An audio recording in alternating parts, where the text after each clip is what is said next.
Hey everybody, so the combined gas law is where we're at now with the laws that we've been covering. Just to recap, here's Boyle's law and here's Charles' law, and the thing I want to point out with the combined gas law is if you look at Boyle's law, remember I said that Boyle's law is a gas that's under constant temperature, and for Charles' law it's a gas that's under constant pressure. And so you can see that in this formula there is no temperature variable, and you can see in this formula there is no pressure variable.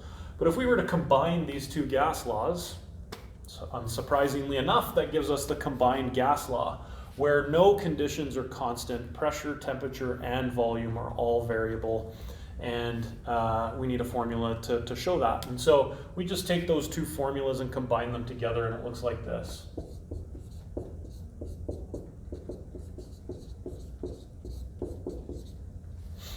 And so you can see, again, that pressure and volume are inversely proportional. As this one goes up, the other must go down. And volume and temperature are directly proportional. As volume goes down, then temperature would go down, and vice versa. And so there's the formula. Now here's an example to just kind of illustrate how to use this formula. We've got a weather balloon that's at 20 degrees Celsius, a pressure of 100 kilopascals, and a volume of 7.5 liters. Those numbers are all there. This is in obviously Kelvin, because again this formula, combined gas law, is related to the Charles law formula, so these temperature values need to be in Kelvin.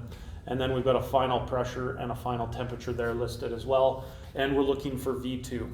So solving for V2, we need to get V2 by itself, which means I need to times this side by T2 because I'm dividing by T2 here to get rid of it, and I need to divide by P2.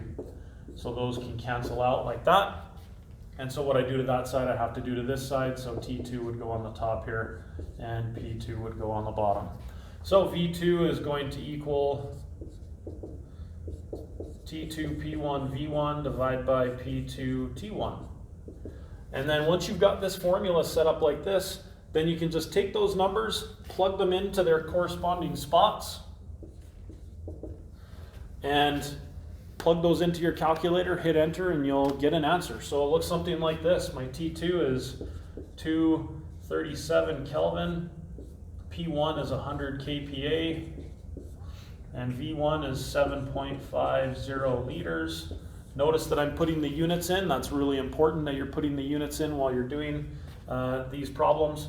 P2 is 28 kilopascals, and T1 is 293 Kelvin.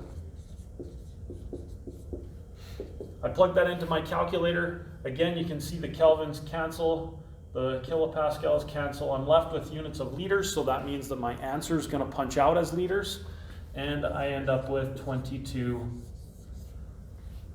liters. Notice that this is to the correct number of significant digits, because my number here, 28 kilopascals, is only to 2 sig digs. This number here is to 3 sig digs, this is 3, and again remember we're ignoring the temperature numbers in terms of determining significant digits. And so there it is, 22 liters. And that's it guys for this one. We'll catch you in the next video.